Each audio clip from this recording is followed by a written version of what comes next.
Hello and good afternoon everyone. आज म हजुरहरूको साथमा फेरि आइसकेको छु नयाँ भ्लग लिएर। आज चाहिँ हाम्रो शङ्कर सरको बर्थडे छ अनि हामी प्रिपरेसन गरिरहेको छौँ। हेर्नु न यहाँ यस्तो राम्रो गरिसक्यौँ हामीले। दिदी चाहिँ यस्तो यस्तो भइसक्यो, बेलुन टाँसेर 100 रुपियाँको बेलुनमा 20 रुपियाँ फुटिसक्यो।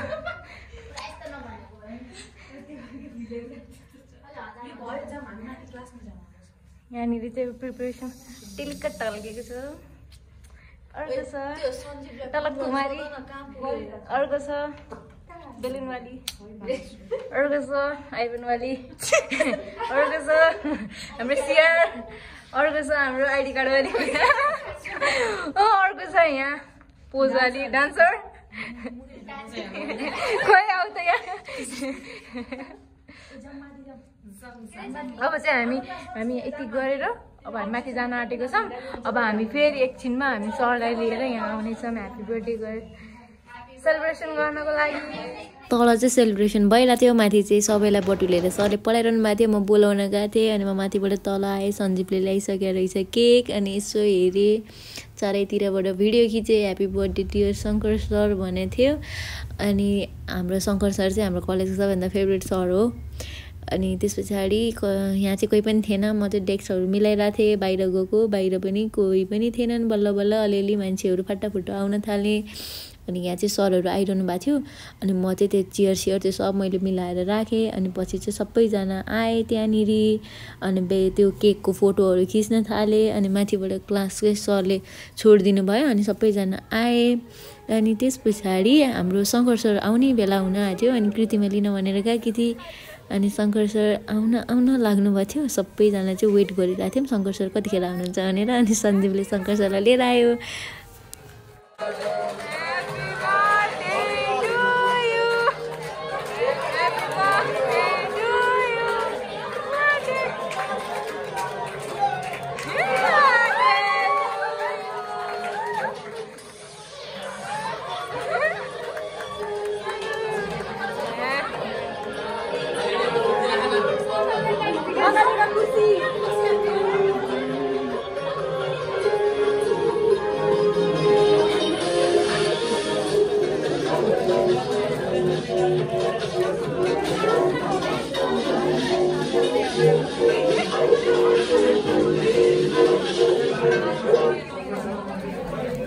फाइनल्ली सरले चाहिँ सबलाई चक्लेट बाँडेर भइसकेपछि चाहिँ हाम्रो त्यहाँनिर बोर्डमा चाहिँ त्यो सबै हट्यो।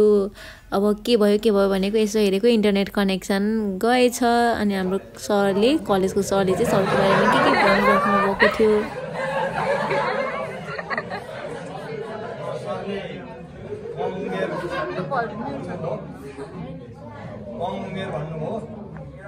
तैपनि हामीले बढी नै उमेर भन्दा नि हाम्रो अभिभावकै भन्दा पनि केही फरक पर्दैन र हामीले धेरै कुरा सिक्छौँ होला। र मैले सरबाट सिक्ने कुरा के हो, पढाउने कुरा, म थ्योरी सब्जेक्ट होइन, म्याथको कुराकानी अलिकति मिल्दैन पनि होला। सरसँग सिक्ने कुरा यो उमेरसम्म पनि एक्टिभली काम गरिरहने, नियमित उसमा गरिरहने, सरको एक्टिभनेस अनि सरको चाहिँ टाइम टेबल म्यानेजमेन्ट हेरेर तिमी हामीले पनि सिक्ने कुरा हो।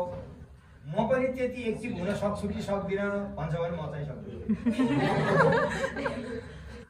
सक्दिनँ। त्यसैले सिक्ने थुप्रै कुराहरू हुन सक्छन्।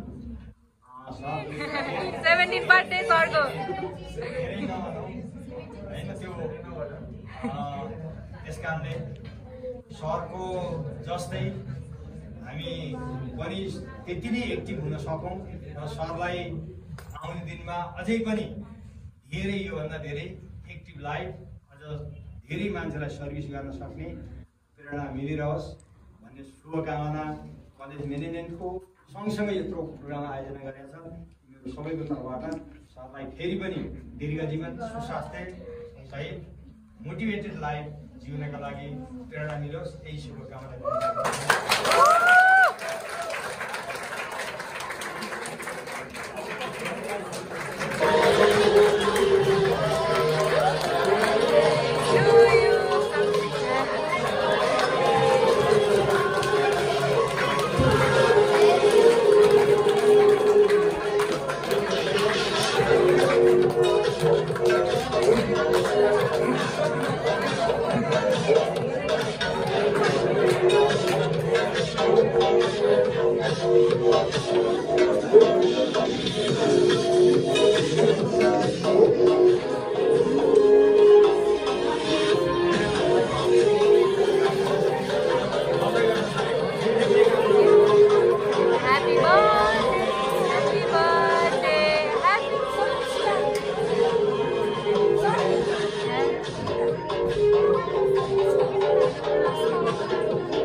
सबैजनाले पालै पालो केक खुवाइदिनु भएको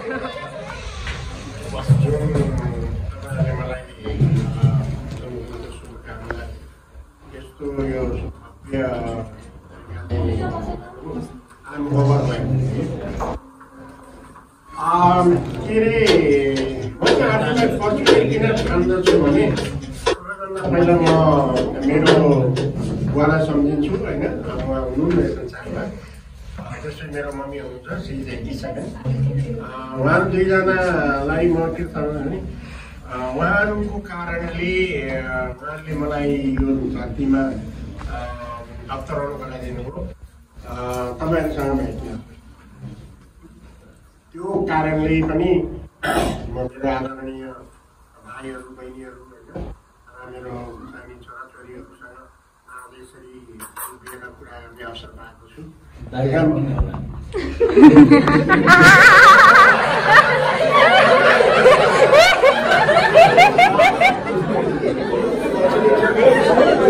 आदरणीय रमेश दाई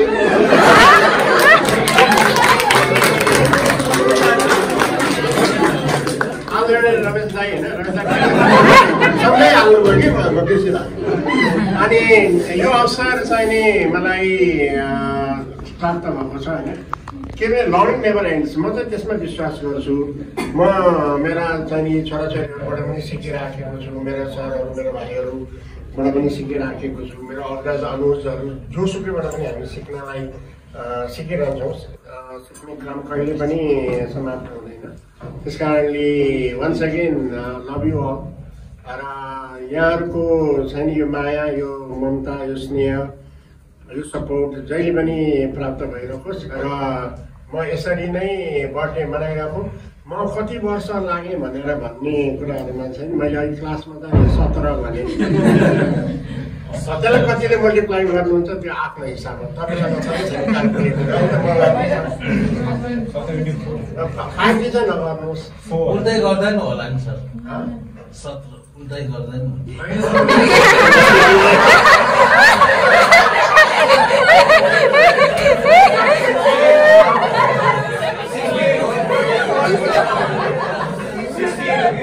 Once again, thank you so much. Your blessing is quite meaningful for me. Thank you. Thank you, sir.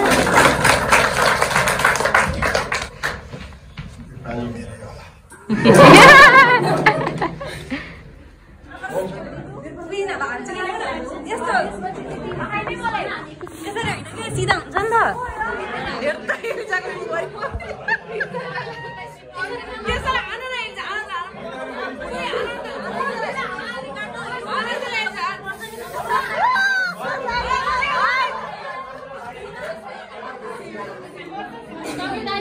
यहाँ चाहिँ सन्जिता पुरा केक डिस्ट्रिब्युटर भएर केक बाँड्छ अगाडि बसेर खान्छ कतिखेर बाँड्छ कामै अगाडि बस्ने आफूले धेरै खाने हामीलाई थोरै दिने हामीलाई थोरै दिएर आफूले हेरेर त गाई चम्चा पनि खाइरहेको छ यो पनि खाइरहेको छ अहिले बल्ल दिए हामीले भनेर अनि न त दिन्थेन गाइज गाइज सन्जिताले त केक पुरै सकि गाइज हेर गाइज फाइनल्ली एक्लै खाएर सकि अगाडि बाँड्न बसेर खाएर सकि गाइज ग्याम्पे हानिदियो गाइज ग्याम्पे हानिदियो केक 1 पाउन्डको गाइज नपचाइ 2टा चम्मच सहित त्यो केकको डब्बी पनि छ सर गाइज खन्छु अब सर 1 नम्बरको यो सन्चिता देख्दा मात्र यस्तो देख्छ गाइज त अब खानालाई त 1 नम्बर गाइज यो यस्तै खिच्ने रे गाइज ल सुकेको मासुमा बलो गाइज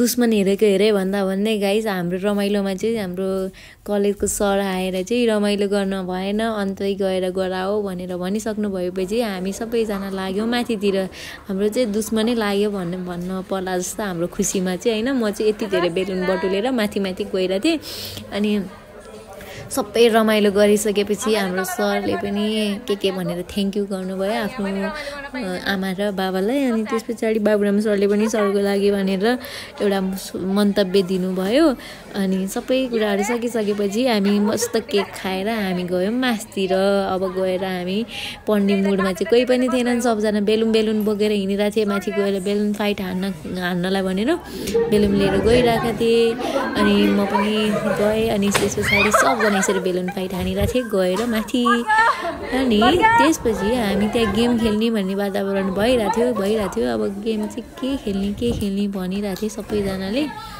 अनि त्यहाँनिर मैले बेलुन देखाएँ के हो यस्तो यो के गरे बहिनी के गरे यो बच्चा जस्तो लौ के हो यस्तो यो अरे भगवान् अनि त्यस पछाडि त्यहाँनिर के भन्नु छैन मसँग भन्ने कुरा केही नै अनि सञ्जीवले चाहिँ एउटा गेम खेल्ने भनेर भन्दै थियो अनि गेम खेल्नको लागि चाहिँ सबैजनाले आफ्नो सहमति जनाइसकेपछि अनि हामी गेम खेल्न भनेर तयार भयौँ गेमको नाम चाहिँ त्यो गेस गर्ने भन्ने थियो सञ्जीवले चाहिँ मलाई लेख भनिरहेको थियो के लेख्ने अब त्यो अनि मैले लेख्दिएँ के अरे बादलको हातमा नरिवल भनेर लेख्दिएँ एउटा तिमी चाहिँ मेरो प्राण हौ त भनेर लेख्थेँ एउटा कता हिँडेको बिजुली बालेर भनेर लेखेँ अनि त्यहाँ गेम चाहिँ कसैले पनि बुझेको थिएनन् सञ्जीवले चाहिँ सबैजनालाई बुझाउने कोसिस गरिरहेको थिएँ अनि यतिकैमा हाम्रो सबै क्लास सकेर हामी चाहिँ लाग्यौँ अब घरतिर लाग्न भनेर हामी निस्क्यौँ बाहिर अनि हाम्रो चाहिँ फोटोकपी गर्नुपर्ने थियो अनि फोटोकपी गर्नलाई भनेर हामी गयौँ फोटोकपी सप अनि